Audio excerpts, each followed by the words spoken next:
வணக்கம் நண்பர்களே. காதலிக்க காதலில் மன்னராக இருப்பவர் யார்? ஏன்னா காதலிக்கிறவரும் நிறைய பேர் இருப்பாங்க. இந்த காதலிக்கிறதிலேயே மன்னராக திகழக்கூடியவர் ஒருவரின் ஜாதகத்தில் அமைப்பு எப்படி இருக்கும் என்பதற்காக இந்த ஒரு பதிவுன்னு வச்சுங்களேன்.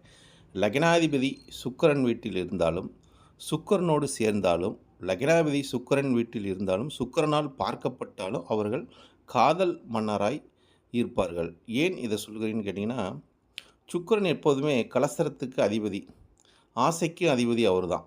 அப்போ ஒரு ஆசையை வெளியே கொண்டு கூடக்கூடிய அமைப்பு சுக்கிரனுக்கு மேலோங்கி இருக்கும். அதனால் சுக்கிரனுக்கு காதலிக்கக்கூடிய ஒரு தன்மையும், காதலிலே ஒரு ஒரு மன்னராக அமையக்கூடிய தன்மையும் சுக்கிரனுக்கு மட்டுமே உண்டு.